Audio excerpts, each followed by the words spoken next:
सवाल इस बात का है कि जो बात मैंने पहले भी कही कि भाई पहले भी इस तरह के एलिगेशंस लगे सेंट्रल एजेंसीज पे, आज भी इस तरह के एलिगेशंस लग रहे हैं, लेकिन हमारे पास विकल्प है। विकल्प इस बात का कि इस देश में आप इन मैटर्स को लेकर, जैसे अजय जी भी कह रहे हैं कि इन मैटर्स को लेकर पार्टियां जा सकती है, अदालत का दरवाजा खटखटा सकती है कि हमारे नेता को बगैर किसी प्रूफ के परेशान किया जा रहा है। दूसरी बात जो अजय जी कह रहे थे, मैं एक और सवाल इसमें ऐड कर दूं यश जी। अजय जी कह रहे हैं कि पीएमएलए में जो प्रावधान, ये प्रोविजन है, ये कांग्रेस पार्टी लेकर आई, पी चिदम्बरम लेकर आए। हाँ, आपका सवाल पूरा हो गया होगा जी। तो देखिए, क्या मेरी आवाज आ रही है? आ रही, बोलिए। आप सुन पा रहा हूं। आश्वस्त रहिए, आवाज बिल्कुल ठीक ठाक आ रही है। आप बोलिए, अपना जवाब दीजिए। तो अब ये देखिए, मैं सॉरी नाम भूल गया, ये जो प्रवक्ता ये बैठे हुए हैं जो बार बार, कोई बात नहीं, आप अपना जवाब दीजिए, आपको नाम रटने की कोई आवश्यकता नहीं है। पांडे जी को मैं एक बार जवाब दे चुका हूं, सुप्रीम कोर्ट की मार कैसे पड़ती, वो फिर सुप्रीम कोर्ट की मार कह रहे हैं। तो अभी कुछ दिनों पहले एक रोता बिलखता आदमी कृष्ण सुदामा की कहानी सुना रहा था भाषण देने में, क्योंकि सुप्रीम कोर्ट ने बड़ा घुमा के मारा था जब इलेक्टोरल बॉन्ड्स को अनकॉन्स्टिट्यूशनल यानी कि असंवैधानिक करार दिया गया था, और साफ कहा था, जिसके विरोध में हम शुरू से, तो आपकी सिलुई धन, विदेशी धन, इनका हुआ। और जो ये बात होती है कि ये चुनाव क्यों जीतते हैं, तो उसके संबंध में एक और एजेंसी के दुरुपयोग और एक और भ्रष्टाचार का खुलासा दिखता है, और वो भी करतूत आप ही का है, कांग्रेस का। अब इनको बाउंड भी आप ही का करतूत है। बोला हूं विवेक जी। अजय कुमार पांडे जी, थोड़ा सा वेट कीजिएगा, यश को पूरा कर लीजिए, फिर मैं आपके पास आ रहा हूं। यश जी बोलिए। 20 लाख ईवीएम गायब है, जिस पर चुनाव आयोग कोई संज्ञान लेने को तैयार नहीं है। हर चुनाव के समय भाजपा के नेताओं की गाड़ियों में ईवीएम पकड़े जाते हैं और उसके बाद ये आके डंका पीटते हैं कि हम चुनाव जीत गए। इस समय भी दिल्ली में सुप्रीम कोर्ट के वकील और वो ड्राइवर जिनको इन्होंने सड़क पर रोक दिया था थोड़े दिन पहले, देश के सैनिक, युवा, किसान, हर कोई उस ईवीएम के खिलाफ खड़ा हुआ है। इनके नरेंद्र मोदी में, इनकी आरएसएस बीजेपी में यदि दम हो, यदि इनके पास सच में जनाधार हो, तो ये बैलेट पेपर से चुनाव लड़के एक बार दिखा दें, हम यश जी एक बात बताइए, ईमानदारी से सवाल पूछ रहा हूं मैं आपसे, जानना चाहता हूं कि अब छत्तीसगढ़ जीत जाते हैं तो ईवीएम ठीक काम करता है, राजस्थान जीत जाते हैं ईवीएम ठीक काम करता है, हिमाचल जीत जाते हैं ईवीएम ठीक काम करता है, तेलंगाना जीत जाते हैं ईवीएम ठीक काम करता है, कर्नाटक जीतते हैं ईवीएम ठीक काम करता है। तो जहां जीतते हैं वहां ठीक काम करता है और जहां नहीं जीतते वहां ईवीएम हैक हो जाता है। तो ऐसा नहीं लगता है कि कांग्रेस पार्टी के प्रवक्ताओं को इस तरह के बेसलेस आरोपों से बचना चाहिए? जी, कांग्रेस पार्टी के प्रवक्ताओं को अच्छी तरह मालूम है कि हम क्या कह रहे हैं और वो क्या कह रहे हैं। मैं आपको ये बता रहा हूं, जिस भी राज्य में हम चुनाव जीते हैं वहां चुनाव जो है वो कंपैरेटिवली, मतलब कि तुलनात्मक रूप से सिंपल हुए हैं, 1-2 चरण में हुए हैं, नतीजे जल्दी आए हैं। जहां भी इन्होंने महीने भर 8-8, 10-10 चरण में चुनाव किए हैं, जहां नतीजा आने में कई दिन है, महीना भर है, 15-20 दिन है, वहां इनको ये धांधली करने का। मैं इस पर भी आपको बताता हूं। सतीश लखेरा जी, मैं आ रहा हूं आपके पास। बात बताता हूं, छत्तीसगढ़ एक ऐसा बेल्ट है, छत्तीसगढ़ एक ऐसा राज्य है जिसमें एक बड़ा इलाका नक्सल बेल्ट है, तो वहां मजबूरी होती है कि वहां पर अलग अलग फेजेस में चुनाव कराने पड़ते हैं। पिछली बार आपकी सरकार, अभी ये कह रहे थे पांडे सर, पिछली बार आपकी सरकार बनी, 4 करोड़ रुपया था, पिछली बार आपकी सरकार बनी, इस बार बीजेपी की सरकार बनी, तो ये मैजिक कैसे हो गया? फिर आप कह रहे हैं कि भाई कई चरणों में चुनाव होते हैं। विवेक जी, मैं वही कह रहा हूं आपको। एक तो अभी पांडे जी कह रहे थे नक्सलियों का 55,000 करोड़, तो हिसाब किताब इनसे पूछना पड़ेगा। दूसरी बात, मैं आपको फिर वही कह रहा हूं, 100 बात की एक बात यह है कि ये एक बार बैलेट पेपर पे जीत के दिखा दें, ईमानदारी से चुनाव लड़के, एक बार इनकी गाड़ियों में चुनाव से जुड़ी हुई मशीनरी, चुनाव का इक्विपमेंट ना मिले और ये चुनाव जीत के बता। मतलब आप कह रहे हैं इसी का, इलेक्शन कमीशन का भी भाई यहाँ पर दुरुपयोग रहा है। इसमें तो सतीश लखेरा जी जवाब दे सकते हैं। सतीश जी। विवेक जी, जिन्होंने एजेंसियों को, संविधान को, तंत्र को अपने हिसाब से रौदा है, जिनके परिवार के सदस्य, उस प्रथम परिवार के सदस्य किसी दायित्व पे नहीं थे उस कालखंड में, उन्होंने इस देश को चलाया है, जो एयरफोर्स के जहाजों में चलते रहे हैं, पनडुब्बी और जो पानी के जो नेवी के जहाज, उनमें छुट्टियां बिताते रहे, जिनके लिए नियम कानून कभी नहीं थे, उनका बिलबिलाना, उनका दिक्कत में आना और 2004 के बाद उनकी दिक्कत होना स्वाभाविक है। वो एक पूरा गिरोह था, एक सिंडिकेट था, लगातार सरकारें बना लेता था और सत्ता के आनंद लेता था। उनके लिए जनता कभी नहीं थी। आज आम जनता तक विकास गया है। आज आम जनता मान रही कि हमारी सरकार है, आम जनता को लग रहा है कि उससे जुड़ी हुई विकास की चीजें उसके पास आई है। जनता का वोट पर भरोसा बढ़ा है। जब अच्छा वोट पड़ता है तो उसको इलाज मिलता है, अनाज मिलता है, सुरक्षा मिलती है, खराब वोट मिलता है। ये बात हर कोई मानता है। यश कुछ दिखाना चाह रहे हैं, मैं यश आ रहा हूं आपके पास, उसके बाद दिखा लीजिएगा। सतीश जी, सवाल इस बात को लेकर है, विपक्ष ईडी, सीबीआई और केंद्रीय एजेंसियों पर भरोसा क्यों नहीं करता है? कारण क्या है कि उनके जितने काले कारनामे हैं वो शीशे की तरह जनता के सामने आ रहे हैं, उनके चेहरे दिखाई दे रहे हैं, उनके बयान सामने आ रहे हैं। जब बलात्कार की घटना होती तो जनता को संवेदना देने के बजाय सबसे बड़े नेता बोलते हैं कि लड़कों से गलती हो जाती है, एक बलात्कारी के लिए रोते हैं और जेल में मिलने जाते हैं। इसलिए जब ऐसा महिमा मंडन किया जाएगा अपराधियों का, अपराधियों को टिकट दिए जाते हैं, भाई जेल में तो दूसरे भाई को दे देते हैं। क्या लोकतंत्र में ऐसे ही लोग बचे हैं? आपके लिए जनता के नेता यही मानक रह गया कि अपराधियों को आप टिकट देंगे और आपके साथ इतनी मजबूरी होगी, ऐसा गठबंधन करेंगे जिनके साथ आप लड़ाई लड़ते हैं। अभी तीनों मित्र हमारे बैठे, इनसे पूछिए इंडी गठबंधन का फुल फॉर्म क्या है, नहीं पता है तीनों को। सतीश जी, आप तो विपक्ष को आप लोग पानी पी पी कर कोसते हैं, विपक्ष भी यही काम करता है आप लोगों के लिए। ये पार्टियों में चलता रहता है, राजनीति का एक वो हिस्सा भी हो सकता है, लेकिन आप भी तो नेता इधर से ही ले आते हैं। और मुझे लगता है कि ये बहुत लंबी फेर, इससे मैं नाम गिनाने लग जाऊंगा, मुझे लगता है मेरा 1 घंटे का शो कम पड़ जाएगा। विवेक जी, भारतीय जनता पार्टी के मिशन विजन के साथ अगर कोई हमारे साथ आता है, मैं उदाहरण के लिए बिहार का उदाहरण देता हूं। बिहार से सनातन के लिए गालियां आ रही थी, बिहार से राम के लिए गालियां आ रही थी, आज गालियां आ रही है। अपहरण उद्योग दिखाई दे रहा है, नालंदा के दंगे दिखाई दे रहे हैं। क्योंकि हमारे साथ जब रहेंगे तो हमारे साथ हर व्यक्ति बुद्ध बन जाएगा, इनके साथ जाएगा उंगलीमाल बन जाएगा। यही माइंडसेट है और यही इनका सरकार का एजेंडा है और ये दिखाई देता है सरकारों में। यश कुछ कहना चाह रहे हैं, मैं आ रहा हूं यश, लेकिन फखरुल चंद पहले कुछ कहना चाह रहे, बहुत देर से वेट कर, इसके बाद मैं आ रहा हूं आपके पास। फखरुल चंद जी, देखिए सतीश जी, आप अभी बीएचयू की घटना भूल गए। आपके भारतीय जनता पार्टी के 3 कार्यकर्ता थे, कितने मुश्किल से उस बहन को इंसाफ मिल पाया जब पूरा का पूरा विपक्ष धरने पे बैठ गया।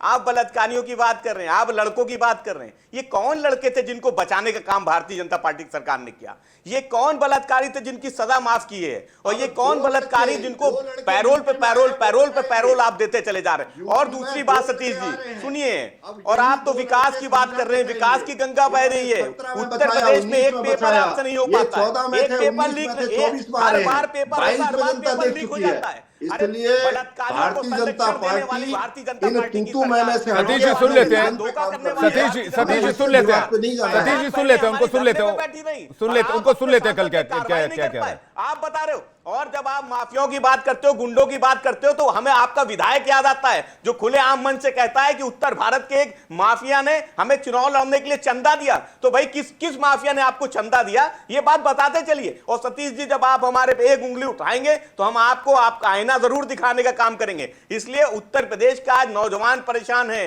किसान परेशान है, अग्निवीर के जवान परेशान है, महिलाएं परेशान है, वो सब परिवर्तन चाहती है। आपके जुमलों से सतीश जी आ रहा हूं, कलेक्टिवली जवाब लेने के थोड़ा सा वेट कीजिएगा। यश कुछ कह रहे हैं, हटाने का मन जनता ने बना लिया है, जनता परिवर्तन चाहती है। ठीक है, यश श्रीवास्तव। देखिए विवेक जी, आज ही ये पता चला है कि सेना में यदि किसी को सेवा देते हुए यदि उनका कोई अंग भंग हो जाता है तो उसकी जो पेंशन बनती थी, उसको जो अतिरिक्त लाभ मिलता था, उसको इन लोगों ने रोक दिया है, उसको इन्होंने कर्टेल कर दिया है। यदि वो व्यक्ति चला जाता है संसार से, यदि उसका देहावसान हो जाता है, तो वो परिवार को वो पेंशन नहीं मिलेगी। ये फौजियों के नाम पे वोट मांगते हैं। और ये अभी अपराधियों की बात कर रहे थे, सेना के भीतर कोई नियम बनता हो, भारतीय जनता पार्टी कार्यालय अब इनको बीच ये पता नहीं कहां की आधी अधूरी मत कूदिए भाई साहब, बीच में मत कूदिए, हमारी आवाज से ऊंची। सतीश जी मैं आ रहा हूं आपके पास, सतीश जी मैं आ रहा हूं इस सवाल को लेकर आपके पास। ये अपराधियों की बात करते हैं, इनका चुनाव प्रचार करने के लिए एक हत्यारा बाबा 17 बार पैरोल पा चुका है, इस समय Z+ सिक्योरिटी में है। किसानों को गाड़ी से कुचलने वाला टेनी खुलेआम मंत्रालय और सब कुछ एंजॉय कर रहा है अपना, उससे बोलने वाला कोई नहीं है। उत्तर प्रदेश में अपराधियों के घरों को नहीं ढहाया जाता, लेकिन गरीबों के घरों को ढहाया जाता है।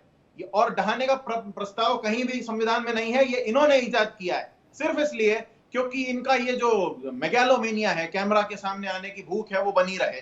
और फिर ये बात करते हैं चुनाव की और कार्यकर्ताओं की, प्रत्याशियों की। इनको बता दीजिए 2019 के कैमरे में तो आपके भी नेता दिखते हैं, 1/3 बड़ी बड़ी यात्राएं निकालते हैं। विवेक जी, आपने उन्हें नहीं इंटरप्ट किया, मुझे भी मत कीजिए। मैं नहीं कर रहा हूं, मेरे मन में एक सवाल आया था, मैंने पूछ लिया। हाँ, सवाल पूछ लीजिएगा आप। 1/3 से ज्यादा इनके मंत्रालय में, इनके कैबिनेट में अपराधी हैं। जो 2019 में शपथ लेके आए थे, और बड़े बड़े अपराधी, छोटे मोटे नहीं। नहीं, इतनी ये दिक्कत अपराध में का यश जी, समाधान इतनी दिक्कत है तो इलेक्शन दर इलेक्शन लोगों का विश्वास कैसे जीत लेते हैं? ईवीएम, केवल ईवीएम, इनमें दम हो, ये एक बार ईवीएम छोड़ के आ जाएं, एक बार इनके नेता ईवीएम की स्मगलिंग बंद करके चुनाव लड़ लें। सतीश 20 लखेरा लाख जी, सवाल आपके लिए, इसके बाद संजीव नसियार जी मैं आपके पास आ रहा हूं, उसके बाद डॉक्टर अजय कुमार पांडे जी आपके पास आ रहा हूं। यश, अब ठीक है, मैं जवाब ले लेता हूं। सतीश लखेरा जी। विवेक जी, हाँ, हमने तो थोड़े कालखंड इस देश में सेवा की है, आधी सदी तक एक परिवार ने, एक पार्टी ने राज किया है, और ये जब इतिहास गिनाते आपका नेता फला को कर दिया, अरे भाई आपने तो विमान अपहरण करने वाले अपराधियों को जो जेल में रहे उनको आपने एमएलए का टिकट दिया, इंदिरा जी ने प्रशस्ति की, इंदिरा जी ने उनकी तारीफ की और कहा कि आप जैसे नौजवानों को देश की जरूरत है। आप लोगों ने सदन में पहुंचाया ऐसे लोगों आप को, इतिहास सीधे को अपराधियों को, वो देशभक्त नहीं थे। आप लोग कश्मीर के आतंकवादियों को प्रधानमंत्री यश जी जवाब ले लीजिए, यश जी जवाब ले लीजिए, आप पत्थरबाजों के, यश जी जवाब ले लीजिए, यश जी जवाब ले लीजिए, यश जी जवाब ले लीजिए। झूठ बोल रहे हैं सतीश लखेरा।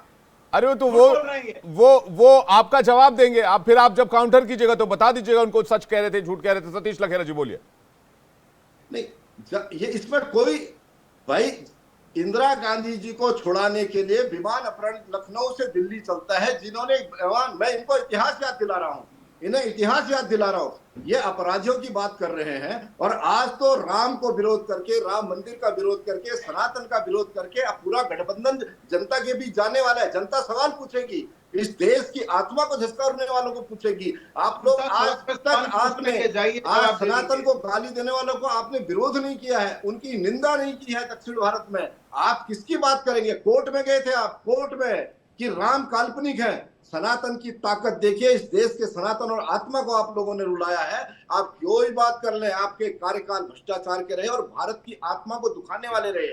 आज कश्मीर विकास की राह पे है, आप लोगों ने वोट बैंक की खेती की। आज आम आदमी के पास हक है, कोई जाति नहीं, कोई धर्म नहीं। आज तो पीडीए की राजनीति कहते हैं, पीडीए, पिछड़ा, दलित, अल्पसंख्यक, और जब आप राज्यसभा के टिकट देते हैं तो पता नहीं कहां पीडीए चला जाता है। आपकी कथनी कोई है, करनी कोई और है, जाति की राजनीति को, और जनता नकार चुकी है। जनता केवल विकास चाहती है और उस दिशा में देश आगे बढ़ चुका है मोदी जी के नेतृत्व में। इसलिए कोई बात नहीं, टीवी पे आना है, बोलना है। सतीश जी, कोई उदाहरण, सतीश जी, विपक्ष एक और बात कहता है, वो कहता है कि वॉशिंग मशीन का इस्तेमाल होता है आपकी पार्टी में।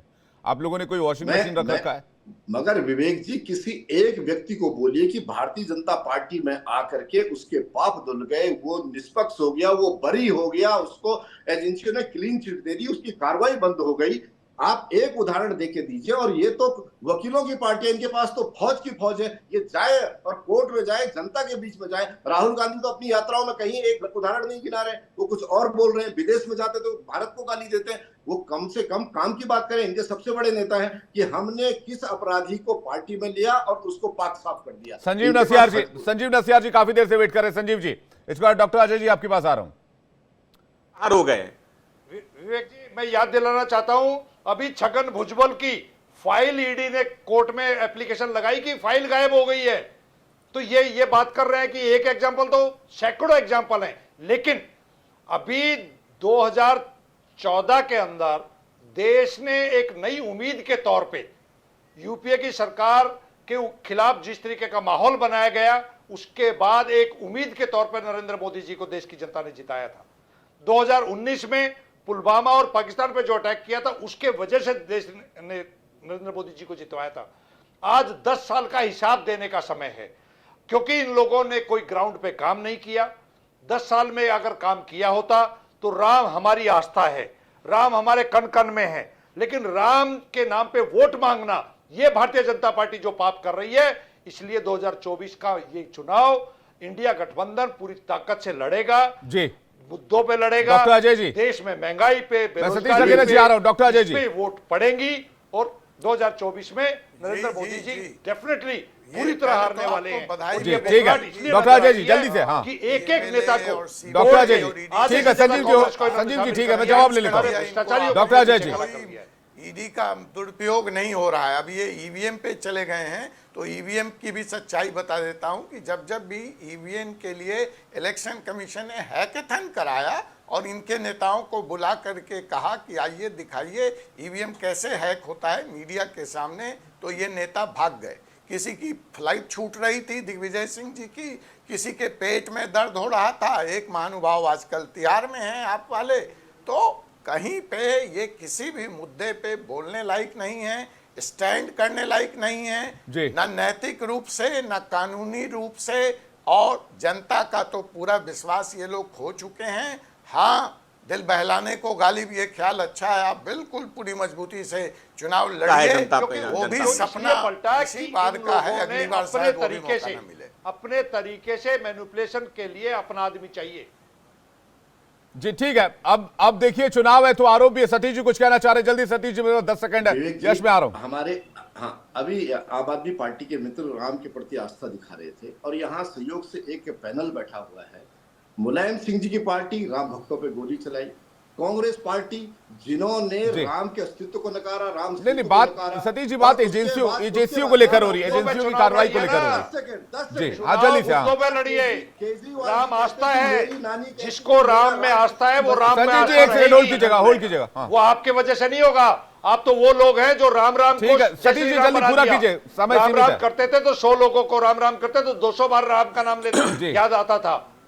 हम नमस्ते की जगह राम राम करने वाले लोग हैं। जी ठीक है, आप सतीश जी को बोलिए। के साथ ठीक कीजिए, जितनी कांग्रेस को आपने गालियां दी उसकी माफी आप लोग आपस में मान लीजिए, और फ्रेंडली फाइट पंजाब में कीजिए और राज्यों में कीजिए, कहीं कहीं आप छोड़ लीजिए। ठीक है, बेमेल गठबंधन बेमेल सब इसलिए दिख रहा है। ठीक है।